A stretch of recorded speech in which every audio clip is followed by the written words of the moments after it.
All right, ladies and gentlemen, well, welcome to lesson two, okay, of on here Monday, October 23, okay? So, or sorry, November 23, I should say, 2020. Okay, so today we're going to do a really important lesson. This is part two. In the last lesson, we looked at types of forces. So gravity, applied forces, tension forces, friction, okay, normal force, stuff like that. Now we're going to look at how we solve problems involving forces like this, okay? So the solution, we touched on this last year in grade 11. I can't tell you how important it is to use this method in grade 12 when we have complicated problems that we're solving. This method can save you. When I was in high school, my teacher did not know about free body diagrams, and I was extremely confused doing like questions in university until I learned this method, and I'm like, oh my goodness, it makes it so much easier. So I'm going to teach you this method. We did a little bit of it last year. Please trust me on this. Draw the diagram, okay? We're going to use this diagram is a method, okay? I'm going to write it down because it's like so important for you to understand. This is a method. It's a method for solving, okay, force problems. So, on the Sir Isaac Newton contest, they give you one equation, F equals ma. Like they just give you Newton's second law. Now you probably remember that. So it's kind of like a little slap in the face, like F equals ma. But the thing is that that's the key. Maybe you don't need to see that formula, but if you know the method on how we solve free body diagram problems, like so force problems using free body diagrams, you'll know that really that is the only formula you need, okay? But the secret is understanding and practicing the method, okay? So let's go through the method now. So this is a method for solving force problems. Like in principle, it's a very simple method. Okay, number one, you draw a box to represent the object. No matter what the shape of the object is, it's represented by a simple box, okay? It's not an artist's rendition or whatever. It's not a system diagram where you're drawing stick figures and stuff like that. Just a box, that's it. Okay, number two, you use vectors, arrows, to indicate the forces acting on the object. We'll look at some examples of that in a moment. Number three, you indicate the direction of acceleration using a squiggly arrow. Now, here's the deal.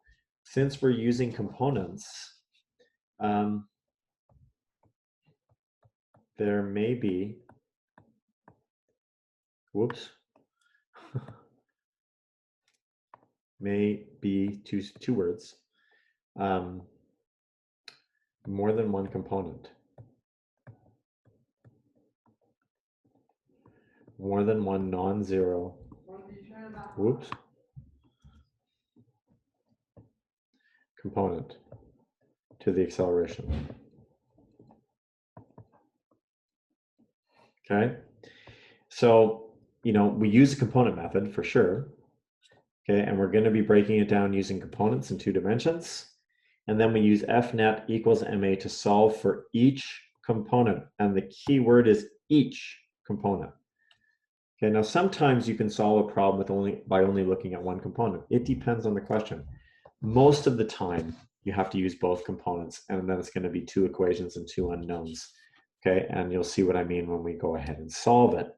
Okay, so use that Fnet equals ma to do the math, okay, for each component. Okay, critical. Now, we're going to do some examples, and I don't have an example here, so let's just go ahead.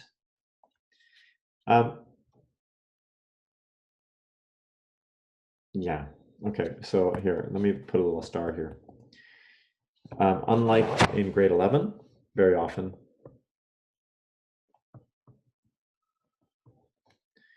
these are 2D problems, and therefore components are mandatory. Now, the components are going to look a little different than usual. It's almost like the way we worked with components with projectile motion. Okay, so it's not going to look like north, south, east, west. That does come up, but just not very often. Okay, so components are necessary.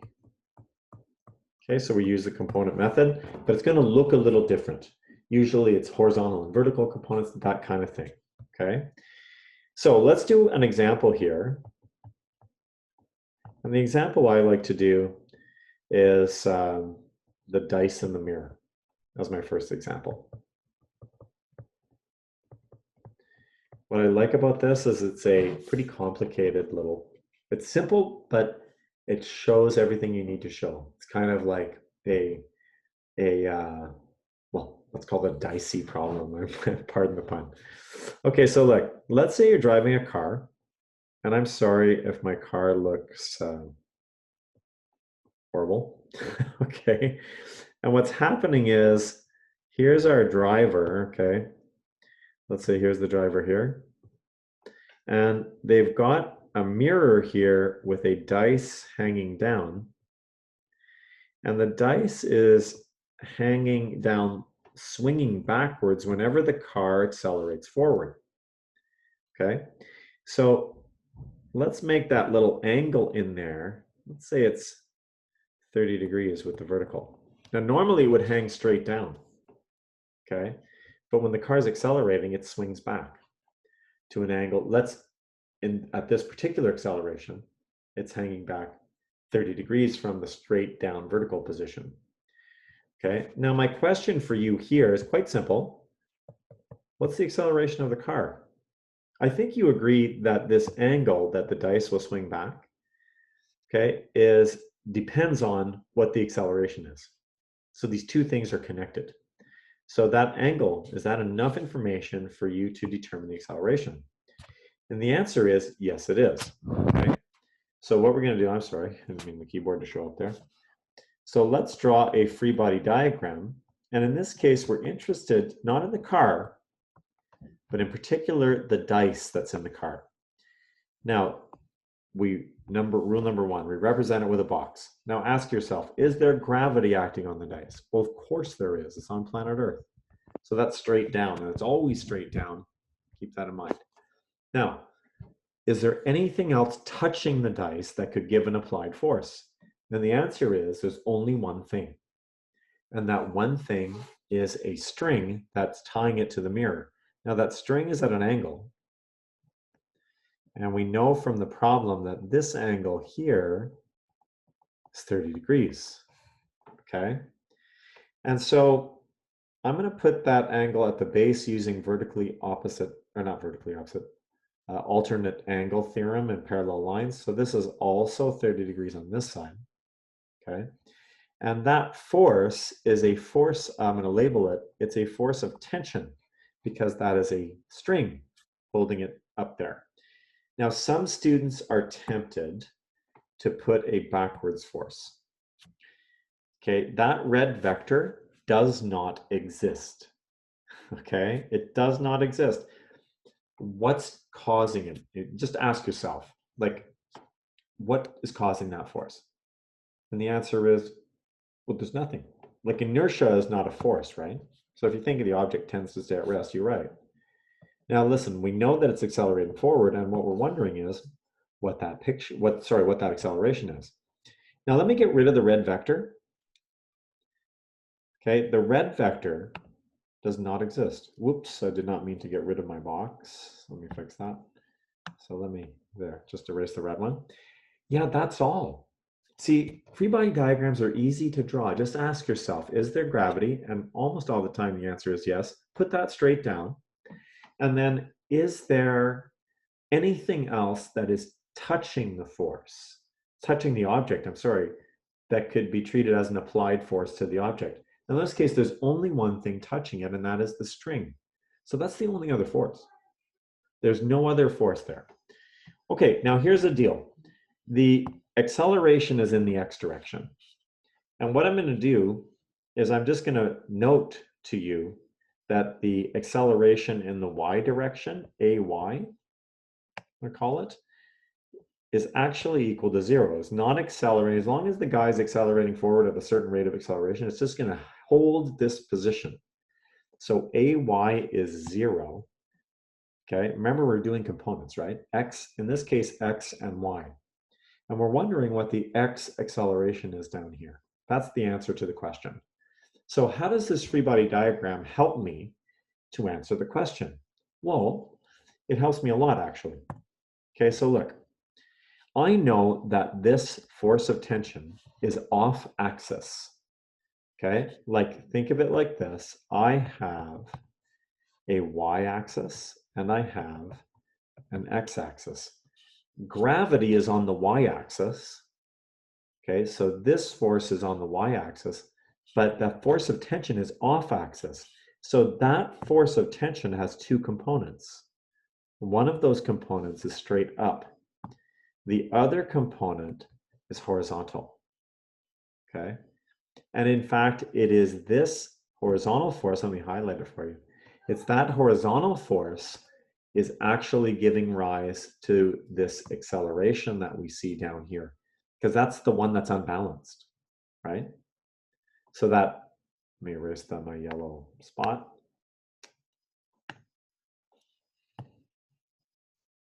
Okay, so let me just erase that yellow highlight. So that blue vector that you see is unbalanced. The red one is being balanced by gravity. Okay, there's an up and down force. Those are going to balance each other. That's why it's not accelerating in the y direction. But here, this force here, I put a little star, that force here is giving rise to this acceleration here. And there's a connection between those two things, okay? Now, we have done all of the steps except for the very last step. Okay, if you look at the steps up here at the top, we haven't done step 4. Use F net equals MA to solve for each component. So let's start in the y direction. So this is step. This here is steps 1 to 3. Okay, so that's done. Now we're going to do step 4. Let's start in the y direction. Well, in the y direction, whoops, I didn't mean to do it like that. In the y direction, I'm going to treat up as plus. Okay, so up is positive, which means this gravity vector here is in the negative direction. So watch, I'm going to write the net force in the y direction is the red vector, which is equal to the force of tension times the cos of 30. Okay, now how do I know it's cos? Well, because this red vector is adjacent, okay, to my 30 degrees. And therefore, it's going to be the cosine component. Remember how the cosine component goes with the adjacent side and the sine component goes with the opposite side because of SOHCAHTOA? And the hypotenuse is actually the full force of tension that you see here. The black vector, right, is my hypotenuse. Okay, so this is the red vector. That's how big it is. Okay, now I'm going to subtract from that the force of gravity, which is straight down. I don't have to break that into components because it's on axis. So this one is on the y-axis, right? So I don't have to put sine or cos for the gravity force. Okay, we know this is 0, and we know that is 0 because AY is 0. So therefore the net force is 0. So it's Ft cos of 30, and I'm going to replace gravity with mg. Now I'm going to write, therefore, mg equals the force of tension times the cos of 30. Okay, now here I have several unknowns. I don't know the mass, so the mass here is unknown. I also don't know the tension, so tension is unknown. I know g is 9.8. I know cos of 30 is a constant, so that's it. So now I'm going to look at the x direction. I'm going to do that next door here. So let's look at the x direction, see what we get. Well, in the x direction, there's only one vector, and it's this blue guy right there. Now, the blue guy is the sine component of the tension force. So you see how the tension is off axis here. It's got a red cosine component, and the blue one goes with sine. So what I'm going to do is I'm going to write F net is just equal to the blue vector, which is equal to the tension force, this time times the sine of 30. And that is my blue vector in the diagram, the only one that I colored blue, okay? And there's no other horizontal force. This is the only force, this one here is the only force in that direction. There's nothing opposing it, okay? And you might think, well, if there's nothing opposing it, wouldn't it accelerate in the x direction? Well, yeah, it is. It is accelerating in the x direction. And in fact, it's that, sorry, that's my family yelling in the background. But anyway, it's that force that's actually causing it to accelerate forward. So I'm going to write I use Newton's second law, MAX is equal to force of tension times the sine of 30. Now again, I have some unknowns here. I don't know what M is, and I don't know what the tension is. So there's two unknowns there also. Now here's the deal. I seem to have three unknowns. In fact, I'll circle the red one, or I'll underscore the red one. The red one is the one I'm looking for. I seem to have three unknowns and only two equations, and some students will go, wait a second, you can't solve three unknowns. But watch the magic, my friends. Okay, there's a way to solve this system of equations because of the form it's in. Now, you could use substitution if you want, and you'll find that you get the same thing. However, there's a little trick, and I love this trick. I'm going to write equation number 1 first, equation number 2 first, I should say, the x one. I'm going to write MAX is equal to FT sine 30. And then I'm going to write MAY equals MG, sorry, FT cos 30. Now, you normally do elimination by adding and subtracting, but what if we divide? You're allowed to divide equations. Nothing to stop you from doing it, as long as you don't divide by 0.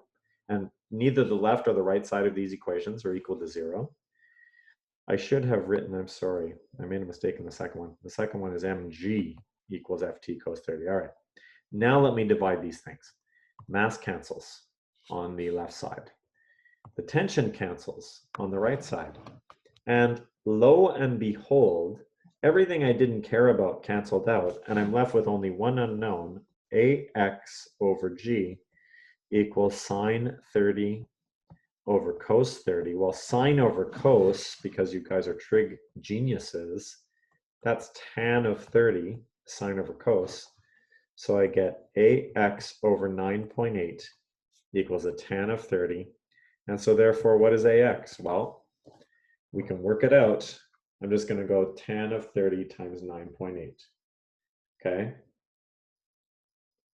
So 30 tan times 9.8 is 5.66 meters per second squared. That's pretty reasonable. You could do that. That's quite a bit, though. You're hitting the accelerator pretty hard there. But 5.66 meters per second squared, right? So there's my answer that I was looking for.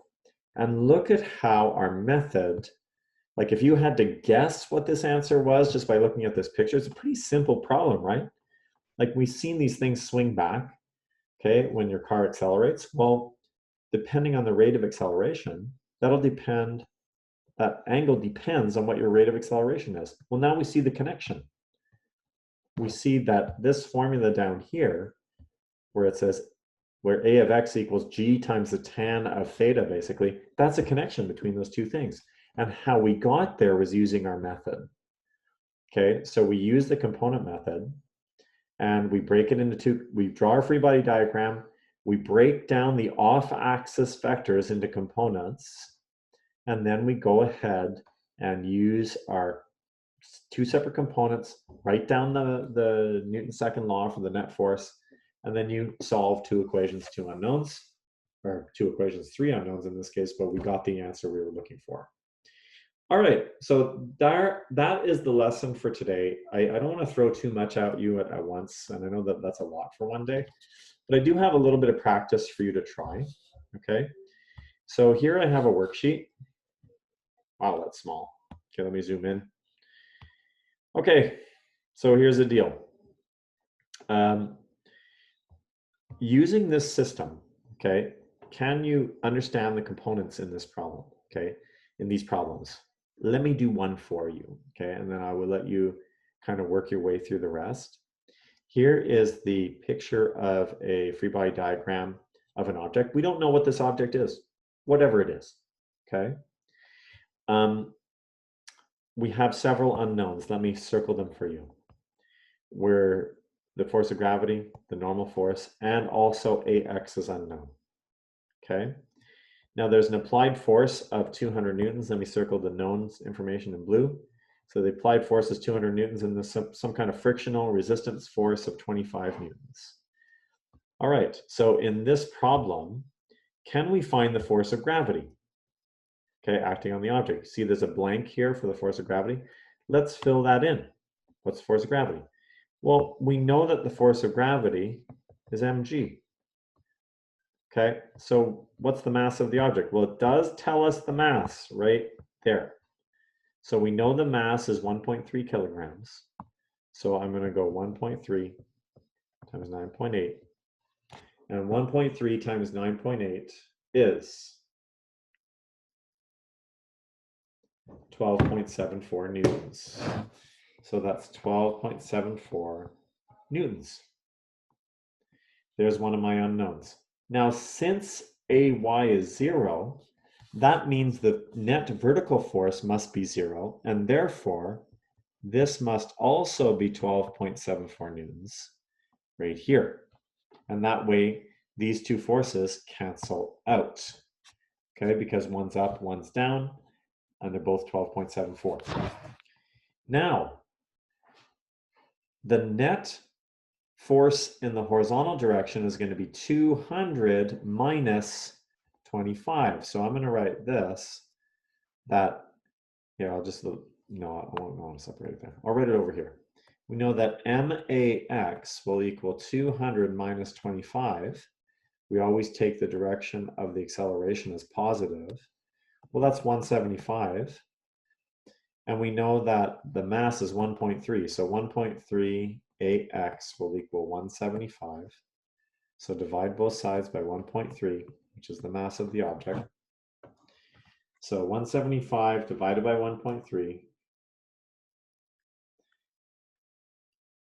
175 divided by 1.3 is 134.6. So AX will equal, I'll write it up here, 134.6 meters per second squared. All right, so that's how you do the first question. Okay, so I will let you try to fill in these other blanks. Now I do have one other worksheet for you. I apologize that I have a couple of worksheets. This one's only one page, so this one's pretty straightforward. All right, so if you look at this picture here, okay, there are several forces acting on an object. Now here the box is missing, but your book draws them like this. So it is possible. Listen, sum up the forces in the X and Y direction. So can you do this job? So look at this first picture. The X direction only has one force, F3. So I'm going to write F3, okay? And that's the only force in the X direction. But in the Y direction, it's F1 minus F2. We don't know if those add up to 0 or not. They kind of look equal and opposite, but there's no way to know. So that's it. This one was done for you already, and that is in the X direction. Now, what about in the second diagram? In this picture here. So let's do that one together since it's more complex. Here, two of my vectors are off axis. So let's use a blue component like this, a red component like that, and for the other guy, a blue component like that. We'll use blue for our X direction, red for our Y direction. Now, we haven't forgotten about our other force here. That one's on axis though, it's in the Y direction, so we don't need to break it into components. So you see what I'm doing with my component method. I break it up into components. Okay, and now it says, let's zoom out a little.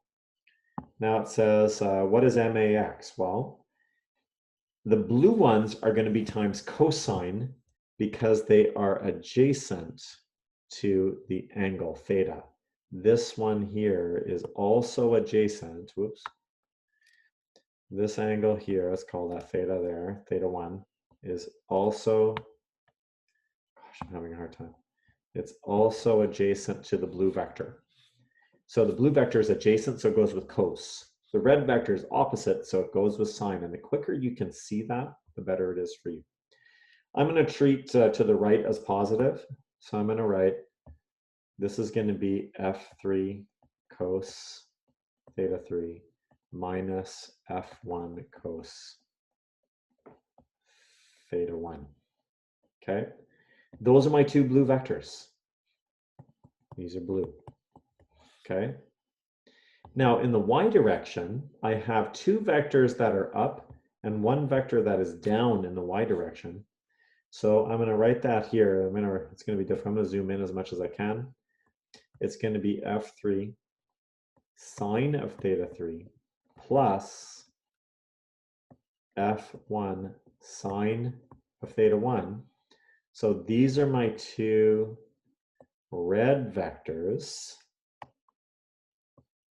I'm sorry, it looked like Ned. So these are red, okay? And then I have to subtract my vector that's on the axis, which is f2. Okay, so you see what I'm doing? So here we've done the first steps for you where we have drawn the free body diagram, and then you have to do step 4 in this worksheet. You have to fill in step 4. So I will let you try that for homework also. And that brings us to where we are in the outline. Now, by the way, I did include some additional notes. If you want some additional notes, I've got some additional notes here for you to read that are a little more detailed. So please go ahead and read those notes if you choose. If you don't choose to do that, then try the worksheets. Okay, so now going to your homework outline, let me show you where we are. Okay, so what we've done here so far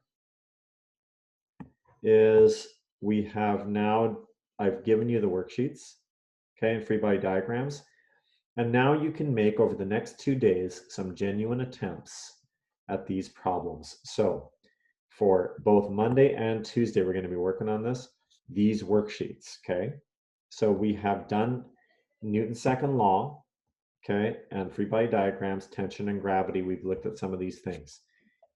That's it. Okay, now there's basically this entire unit is going to be me showing you examples of problems to solve using this method. We're just going to look at a whole bunch of different examples. And so there'll be some new examples that we never did last year, but that's basically it. So now that I've shown you this, hopefully that'll help you do some of the textbook homework that you've been looking at. But I'm going to help you. Basically, the next lesson will be me showing you more examples of specific examples of doing questions like this. And your next quiz, that's what it's going to be about. All right. So guys, listen, I hope I see you tomorrow, but because of the snow day, who knows? You can still come to school. I will be there. If you're there, great. If you're not there, then you can look at these recorded lessons. And I will see you on Tuesday, cohort A. Cohort A on Tuesday, cohort B tomorrow. All right, guys, have a great one, and I will talk. Enjoy the snow, and I'll talk to you soon.